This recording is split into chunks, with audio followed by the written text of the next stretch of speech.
Com relação ao outro tema que você me arguiu, o presidente considera, como já vocalizado hoje pela manhã, uma página virada e, a partir dessa consideração do nosso presidente, que busca vislumbrar o futuro, uma conjugação dos nossos esforços para a aprovação da nova Previdência, para a aprovação das outras ações estruturantes, como a própria reforma tributária, o Pacto Federativo. Vamos olhar para frente. É esse o entendimento do nosso presidente e ele já colocou um ponto final nisso. Eu não tenho mais nada a declarar com relação a esse caso. Porta-voz. Só uma dúvida, então está confirmado 43% de condição? Por favor, Gustavo, no microfone. Então está confirmado os 43%? Não tenho a informação, é melhor vocês endereçarem esta informação ao Ministério da Defesa. Boa noite, porta-voz. Thalita Fernandes, da Folha de São Paulo. Tudo bem, Thalita? Tudo bem. O senhor falou que o presidente tem dito que é uma página virada, no entanto, tem uma contradição, porque esse assunto voltou ao Twitter do presidente, ele fez um tweet hoje de manhã, numa deferência ao escritor Olavo de Carvalho. Não soa contraditório? Por que essa deferência ao escritor se o presidente quer enterrar esse assunto? As opiniões referentes na verdade, a adjetivação que vocês gostam de colocar nas decisões do presidente não se confirmam no dia a dia das ações do presidente. Não há nada de contraditório no presidente querer olhar para frente, buscar um consórcio de ideias e de força para colocar o Brasil na estrada do futuro, pavimentada e autoestrada. É isso. Não existe mais nada além disso. Mas por que a deferência especificamente ao escritor e nenhum aceno aos militares? O presidente quer olhar para frente, e assim nós devemos entender. Ainda sobre a reestruturação... Quantas perguntas você vai fazer, Thalita?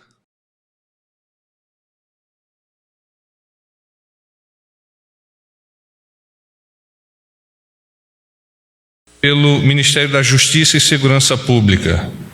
Então, houve uma apresentação da Secretaria Nacional de Segurança Pública, a Senasp, sobre o Programa Nacional de Enfrentamento à Criminalidade Violenta. Alguns dados. No ano de 2016, foram registrados 62.517 homicídios no nosso país. Esse índice é 30 vezes superior se comparado aos índices médios da União Europeia. O programa é articulado entre a União, estados e municípios. E conta também com a parceria dos Ministérios da Mulher, da Família e dos Direitos Humanos, Cidadania, Economia, Saúde, Educação e Desenvolvimento Regional. A aplicação do projeto piloto será realizada até o mês de novembro em 5 municípios selecionados dentre os 100 de maior índice de criminalidade no Brasil. Ainda dentro do contexto do Ministério da Justiça e Segurança Pública, o Departamento Penitenciário Nacional, DEPEN, está desenvolvendo um aplicativo denominado QAP-DEPEN, que trata de identificação, controle de presidiários, reconhecimento facial de foragidos, consulta ao Banco Nacional de Mandados de Prisão. Com esse aplicativo, o agente de segurança, de posse de um celular, poderá ter acesso a todos esses dados. Está em fase de inserção de base de dados e até o final do ano estará disponível aos órgãos de segurança pública. O Ministério ativou, no final da semana passada, o Centro Integrado de Inteligência Nacional. Essa estrutura tem o objetivo de ampliar a troca de informações entre as forças policiais e órgãos estratégicos de todo o país para enfrentar o crime organizado. O Centro Nacional terá investimentos em equipamentos, tecnologia, inteligência e capacidade investigativa das forças policiais e será o coordenador da rede de centros integrados de inteligência de segurança pública do país. Serão criados centros de inteligência, um para cada região do país. Já foi inaugurado o Centro Regional no Nordeste, com sede em Fortaleza, que teve um papel extremamente relevante na recente crise de segurança pública naquele estado. Assuntos de governo. Ministério da Educação. Ontem eu deixei algumas lacunas com relação às informações, então eu quero retomar aqui. Talvez vocês tenham consultado o Ministério e obtido algumas delas, mas vamos retomar para que o todo seja compreendido, inclusive pela nossa sociedade. O Ministério da Educação informou que o critério utilizado para o bloqueio de dotação orçamentária foi operacional, técnico e isonômico para todas as universidades e institutos, em decorrência da restrição orçamentária imposta a toda a administração pública federal. O bloqueio foi de 30% para todas as instituições.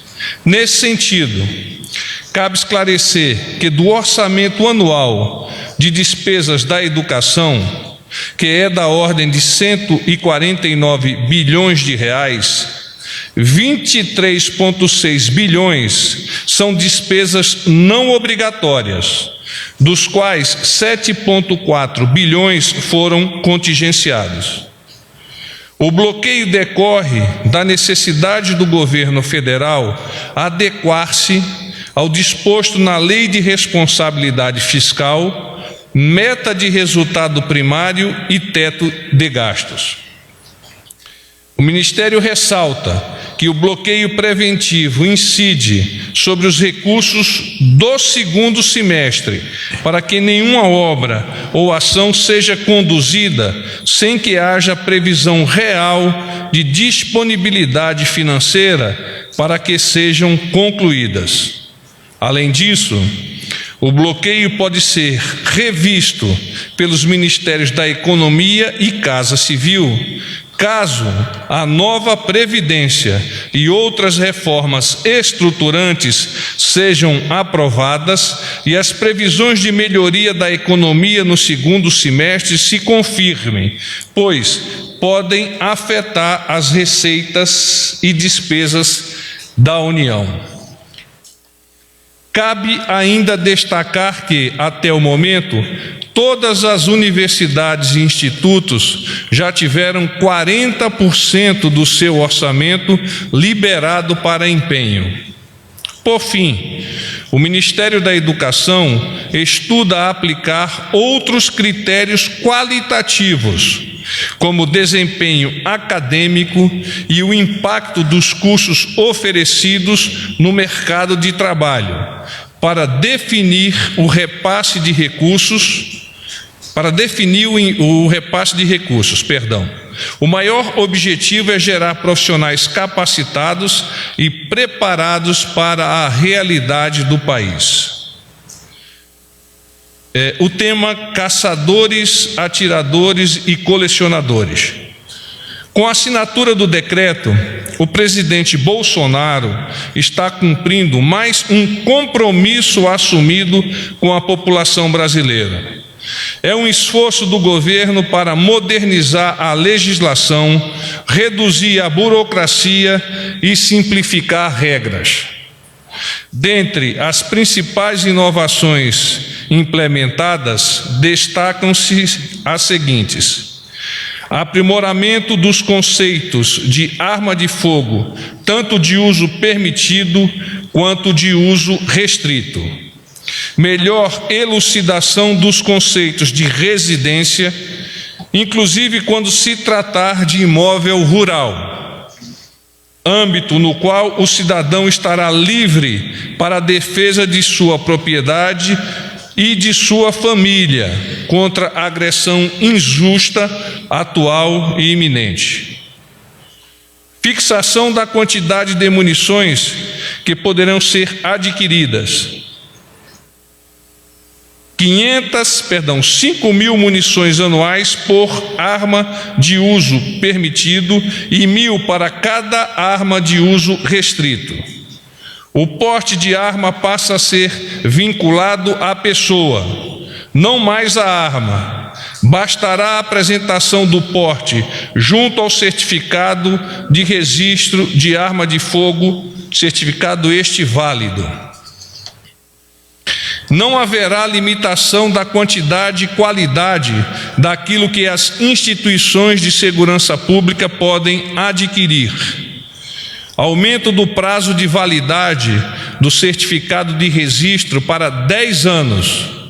Todos os documentos relativos à posse e ao porte passarão a ter esse prazo de validade. Regulamentação do direito dos CACs de portar uma arma municiada no trajeto até o local em que realizará suas atividades, de modo a possibilitar a defesa pessoal e do acervo que estejam sendo transportados. Garantia do porte de arma às praças das Forças Armadas com estabilidade assegurada e garantia das condições do porte aos militares inativos. E ainda, desburocratização do procedimento de importação com abertura do mercado para importação de armas e munições, permitindo a livre iniciativa, estimulando a concorrência, premiando a qualidade e a segurança, bem como a liberdade econômica. Essa medida atinge uma aspiração da maioria dos cidadãos brasileiros que querem segurança, paz e prosperidade. Com relação à agenda do senhor presidente, vocês nos questionaram quanto às próximas viagens em território nacional. Então, amanhã vamos ao Rio de Janeiro, na sexta-feira vamos a Foz do Iguaçu e Curitiba. Com relação à viagem dos Estados Unidos, continuamos ainda em tratativas. Certo, neste momento, não iremos a Nova York, como já reportado por mim no último briefing, e praticamente certo a nossa ida a Dallas. O tempo de permanência em território americano está por ser definido mediante as interlocuções do nosso Ministério das Relações Exteriores com as autoridades e com aquelas pessoas que convidaram o nosso presidente Bolsonaro. Da agenda do nosso presidente, hoje às 9h30, até já de conhecimento dos senhores, esteve aqui o presidente do Senado, o senador Davi Alcolumbre, o presidente da Câmara, deputado Rodrigo Maia, o ministro Onyx Lorenzoni, chefe da Casa Civil, o senador Fernando Bezerra, que é do MDB de Pernambuco, que é o nosso líder do governo no Senado. Trataram de vários temas, mas basicamente da reestruturação proposto pelo Congresso, proposto pela Câmara, daquela medida provisória que foi elevada pelo presidente à apreciação do Congresso. E eu vou tratar um pouco mais adiante sobre isso. Esteve também o embaixador Clifford Sobel, veio tratar da viagem do presidente aos Estados Unidos, visto que ele também havia já sido um interlocutor importante quando da preparação da viagem a Nova York. O general Santos Cruz foi reportar ao nosso presidente a viagem que fez a São Gabriel da Cachoeira, aliás, uma viagem, segundo ele, muito interessante, onde ele estabeleceu um contato com lideranças indígenas que têm demonstrado vivamente o interesse de estabelecer um contato direto com as autoridades, ultrapassando outras organizações que vêm de há tempo colocando-se como interlocutores, mas que não necessariamente defendem os interesses dos nossos índios.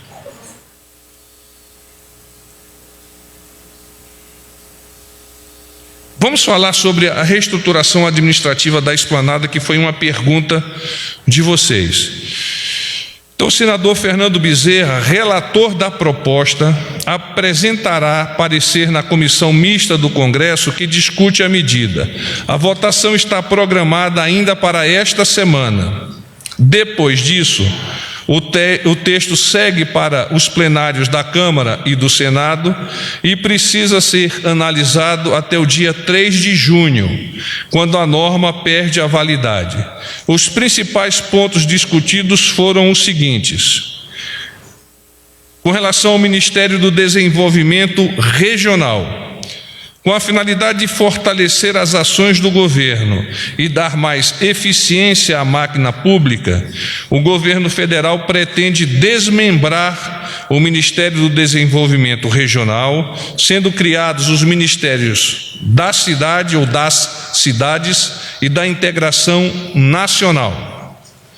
Caso o Congresso aprove a autonomia do Banco Central, este perderá o seu status ministerial, de forma que manter-se-á a estrutura inicial com 22 ministérios.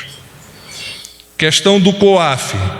O governo deixa claro, por intermédio dos ministros Onyx Lorenzoni e Sérgio Moro, além do próprio senador Fernando Bezerra, que é o relator da proposta, o nosso intento da manutenção do referido Conselho, subordinado ao Ministério da Justiça e Segurança Pública, pela prioridade dada à inteligência no combate ao crime de lavagem de dinheiro e combate ao terrorismo.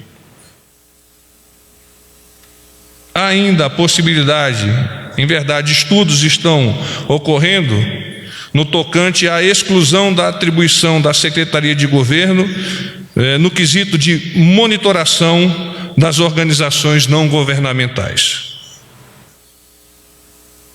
Findo a leitura, eu me coloco à disposição para responder outras perguntas. Tudo bem, Canhã? Tudo bem. Eu estou ouvindo, não sei se o microfone está funcionando aí. Está desligado, acho. Troca, por favor, o microfone dele. Agora sim, positivo e operante. Hecho. Então, porta-voz, eu queria tirar uma dúvida com o senhor a respeito desse almoço do presidente Bolsonaro com os integrantes das Forças Armadas. Se foi tratado nesse almoço ou em algum momento ao longo da agenda um eventual corte aí da ordem de 43% no orçamento dos militares, se isso realmente deixa, de alguma maneira, as Forças Armadas numa situação limítrofe, quase não operacional.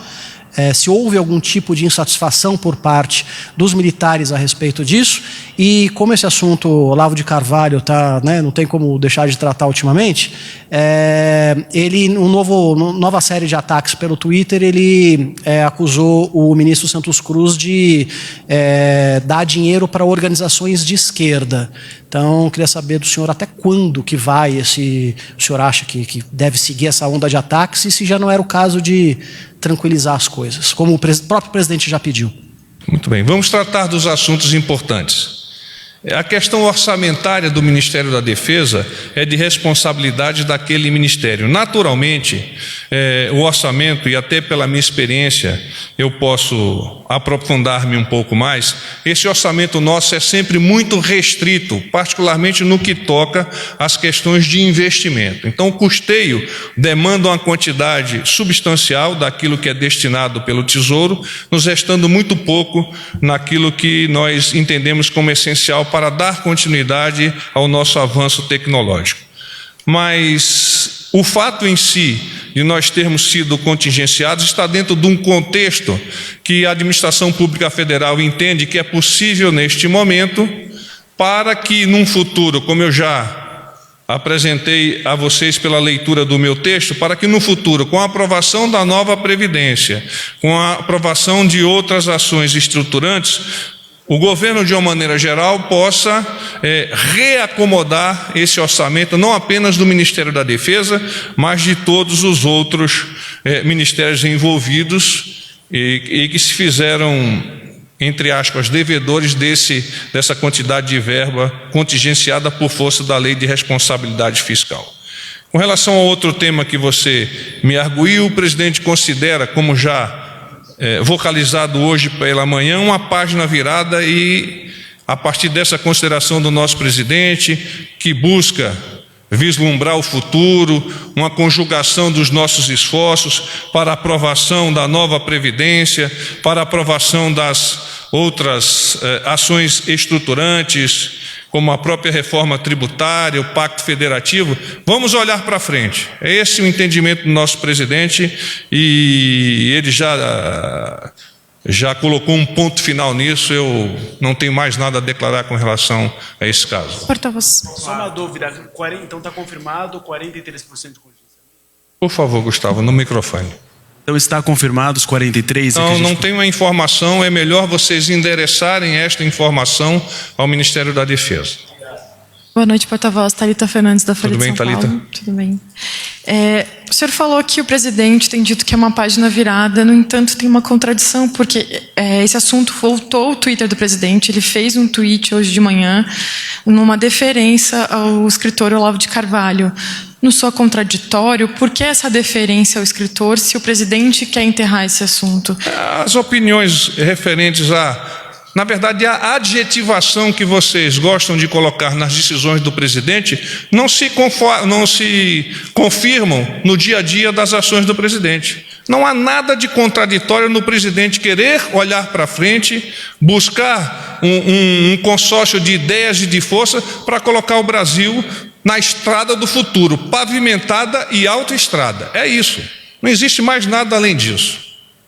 Mas por que a deferência especificamente ao escritor e nenhum aceno aos militares? O presidente quer olhar para frente, e assim nós devemos entender. Ainda sobre a reestruturação... Quantas perguntas você vai fazer, Thalita? Só mais essa. Sobre a reestruturação do governo, o presidente disse há pouco no evento que esse pedido para que fosse desmembrado o Ministério do Desenvolvimento Regional partiu dos presidentes das duas casas legislativas. Quais foram os argumentos apresentados e por que, na visão do governo, agora é melhor separar e não manter unido? Muito obrigada. O presidente Jair Bolsonaro, consorciado com os presidentes do Senado e da Câmara, identificaram uma possibilidade, juntos, mas basicamente o nosso presidente, de melhorar a estruturação do nosso governo com essa nova conformação. Então, a separação do Ministério de Desenvolvimento Regional em dois outros ministérios. Já estava dentro do espectro, do escantilhão do nosso presidente essa possibilidade.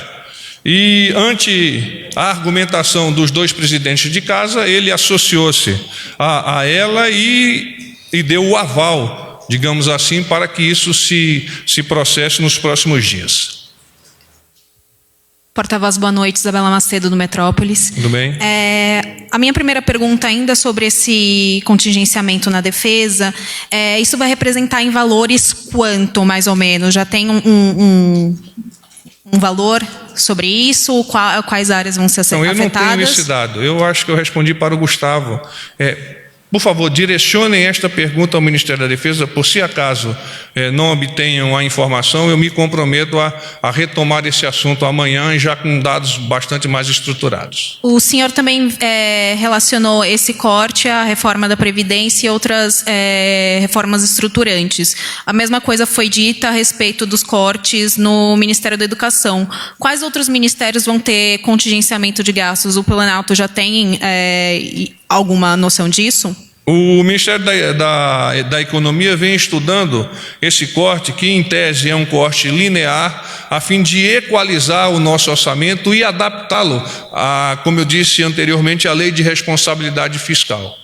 Então é dentro desse contexto que o Ministério da Economia está trabalhando os valores específicos. Aliás, essa não foi uma pergunta que vocês nos endereçaram tempranamente, então sempre fica um pouco mais complicado quando se trata de questões técnicas. Então eu me comprometo a buscar, junto ao Ministério da Economia, a informação mais precisa, mas basicamente uma busca de equalizar os nossos gastos a fim de adaptá-los à Lei de Responsabilidade Fiscal. Eu me comprometo a te dar essa resposta, eu peço para a minha equipe buscar informação ainda hoje. Mas não tem ainda algum outro ministério que já tenha uma previsão de Então, contingenciamento? como eu disse, eu vou buscar a informação e eu te passo o mais pronto possível.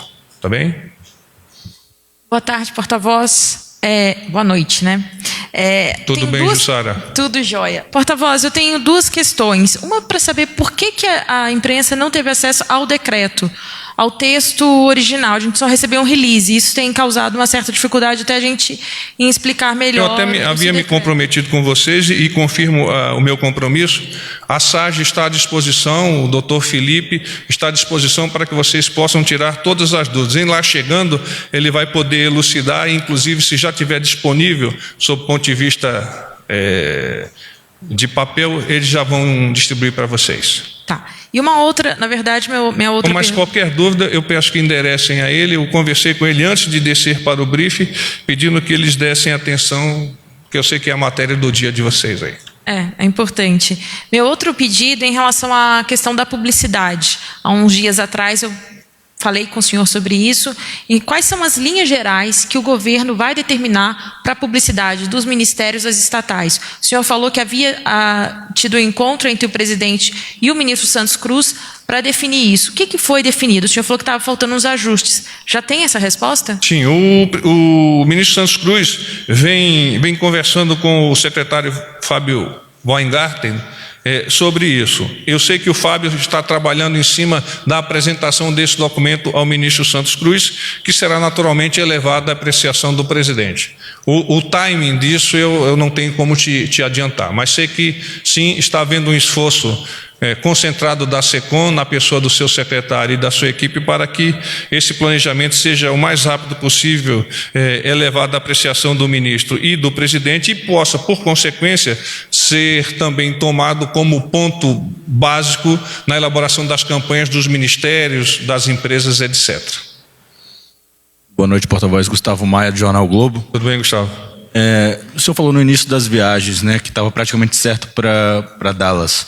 O que é que está faltando para essa definição, já que seria já na semana que vem? Ajuste de programação, Gustavo. Ajuste de programação, e então, em função dessa necessidade, e aí tem uma questão logística também, o Ministério das Relações Exteriores, a nossa chancelaria, está fechando. Tudo é muito sensível em viagens internacionais de chefes de Estado.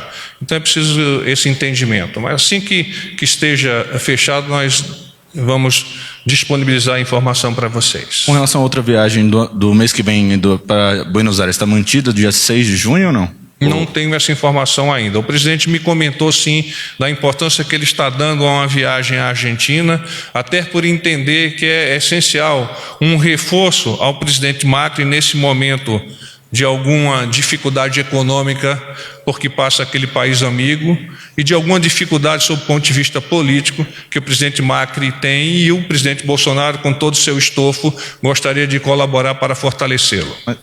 Outra questão, a última questão sobre a agenda. Hoje pela manhã o presidente esteve com o presidente da Câmara e do Senado. Isso não constava na agenda ontem e não me parece razoável entender que eles vieram de surpresa. Por que em alguns encontros, não foi a primeira vez que isso aconteceu, por que alguns encontros não aparecem na agenda no dia que é divulgado? O que é que tem acontecido com a agenda do presidente nesse sentido? De fato, a agenda do presidente ela tem uma flexibilidade adequada à importância das autoridades com as quais ele tem que estabelecer o relacionamento. Por óbvio, o presidente da Câmara de Deputados e do Senado, eles têm uma possibilidade amplamente qualificada e percebida por todos de abrir a agenda do presidente para fazer-se receber pelo presidente e discutir os temas que são importantes para o nosso país. A razão pela qual isso não ocorreu, mas naturalmente depois foi ajustada a agenda. Porta-voz, boa noite. É Cariane, da Rádio Nacional do EBC. Tudo bem, Cariane? Tudo bem, senhor. Porta-voz, primeiro uma pergunta rápida. Amanhã tem aquele café da manhã com Davi Alcolumbre, o presidente do Senado. A gente já tem ideia da pauta que vai ser esse encontro? Como eu disse ontem, a pauta é domínio do nosso presidente Davi Alcolumbre. Naturalmente é uma pauta política, onde vai ser insertados temas como a aprovação da nova Previdência e de outros assuntos que estão sob análise daquela casa. Mas eu não tenho como te adiantar agora. Sei que haverá, como eu já disse anteriormente, e a posteriori do café, nós vamos decolar para o Rio de Janeiro para comemorarmos o Dia da Vitória, 8 de maio, lá no Monumento dos Pracinhas, no Aterro do Flamengo. Aliás, uma efeméride que vocês poderiam dedicar-se um pouco mais, porque é uma data tão importante quanto todas essas outras que outros países têm elevado a apreciação das suas sociedades. Qual seja, o dia que as tropas aliadas libertaram o mundo do nazifascismo. A outra pergunta é, há alguns dias o filho do presidente, Carlos Bolsonaro, tuitou uma mensagem dizendo que o presidente estava preocupado com o preço da gasolina e que ele ia anunciar em breve medidas para poder baixar esse preço sem intervenção. Ele até colocou assim, sem intervenção. Foi discutido isso hoje no Conselho de Governo? Há expectativa de algum anúncio? Absolutamente. No Conselho de Governo isso não foi tratado. Eu desconheço essa informação de que o presidente vai colocar qualquer ação, qualquer ponto específico com relação à regulação do preço de combustível. Ele já disse e eu ratifico. Ele dá total liberdade à Petrobras para estabelecer, dentro da sua política de preços, o valor adequado para os combustíveis por ela processada ou refinada, etc, etc.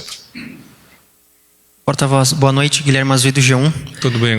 Uma dúvida sobre o decreto.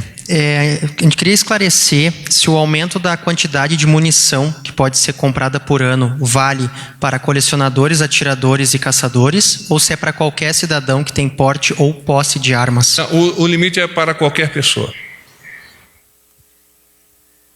A pessoa tem que estar qualificada, obviamente, para ter o porte e a posse da arma, e a consequência disso é o direito de ter essa quantidade de munição, particularmente para treinamento. Se por acaso essa informação estiver incorreta, eu vou corrigi-la. Eu tive um curso expedito de CAC agora com o Dr. Felipe, então vocês têm que entender eventualmente essa minha dificuldade. Porta-voz, Alex Guzmão, da Band. Tudo bem, Alex? Tudo bom? A questão do COAF não ficou claro para mim. É posição do relator, senador Fernando Bezerra, manter o COAF no Ministério da Justiça e Segurança Pública. Essa também é a posição do governo? Posição do presidente Jair Bolsonaro? Sim, ele já esboçou essa posição há 1 ou 2 semanas. Entendeu que era possível, dentro da qualidade e da importância que o nosso Congresso dá a esse tema, era possível mudança, mas ele sempre defendeu a manutenção da estrutura inicial com o COAF sobre o guarda-chuva do Ministério da Justiça e Segurança Pública. O nosso ministro Moro igualmente tem realizado as suas defesas dessa posição. Eu imagino que isso já esteja solucionado, já esteja findo sob o ponto de vista de discussão no Congresso.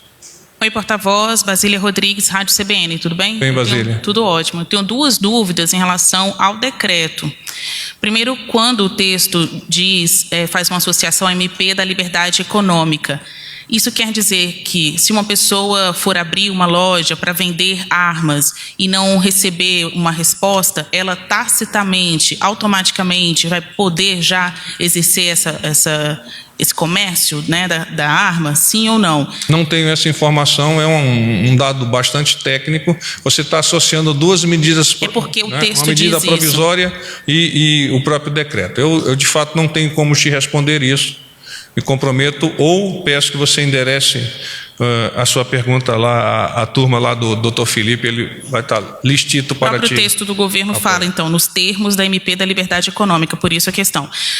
Sobre o porte da arma e esse novo conceito do que é residência. Antes a gente entendia que o porte de arma era dentro da casa. No caso, como vai valer para todo o perímetro ali da área particular, tanto na cidade quanto na zona rural, pelo que nós entendemos até aqui do texto, se a pessoa estiver na varanda de casa, no quintal de casa, com a arma, ela não estará cometendo uma irregularidade. Portanto, é isso? É isso. Claramente é isso. Dentro do âmbito do território que é de sua responsabilidade, que é o seu lar, que você deve defender a você e aos familiares, você tem o direito de uso da sua arma, do porte e uso da sua arma. Porta-voz, boa noite. Pedro, da Agência Brasil. Tudo bem, Pedro? Tudo bem? Só duas dúvidas. Primeiro, esclarecer a agenda do Paraná. Pois não. O que é Curitiba e Foz, quais são as atividades? Foz do Iguaçu, nós vamos inaugurar a pedra fundamental para a construção da segunda ponte que liga o Brasil ao Paraguai naquela região. Lá em Curitiba, é uma atividade capitaneada pelo ministro Moro, que é a integração desses centros de inteligência que o ministro vem advogando já de algum tempo e vai aproveitar essa oportunidade e a presença do nosso presidente para reforçar a ação. E só mais um esclarecimento, o senhor mencionou há pouco sobre uma das mudanças nessa reestruturação da MP 870, né, com desmembramento, a questão da monitoração das organizações sociais pela Segov, que é uma atribuição que foi incorporada na medida provisória, e isso vai ser retirado, quer dizer, isso vai deixará de ser de responsabilidade da Secretaria de Governo. E vai ser responsabilidade de quem? Provavelmente da Secretaria-Geral. Mas eu não quero adiantar esse dado porque eu não tenho convicção disso. Tá? Sairá da Secretaria de Governo. Ou está, melhor falando, Pedro, está em estudo a sua saída da Secretaria de Governo. Tá bem?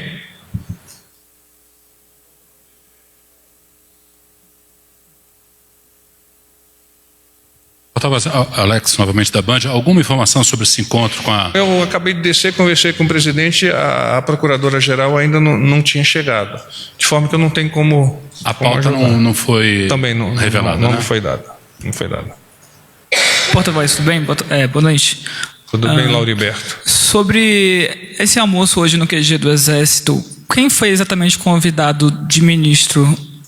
Foi só o general Heleno, o Sérgio Moro, Fernando Azevedo, ou o ministro Santos Cruz e o ministro Floriano também foram chamados?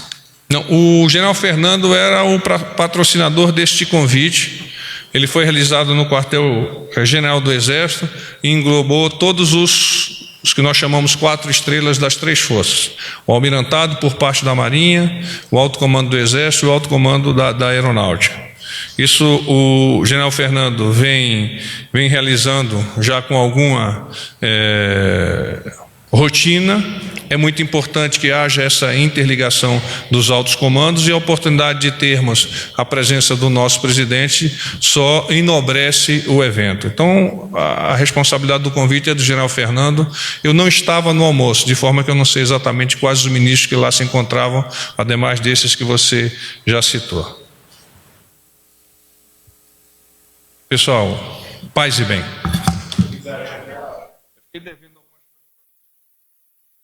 Thank you.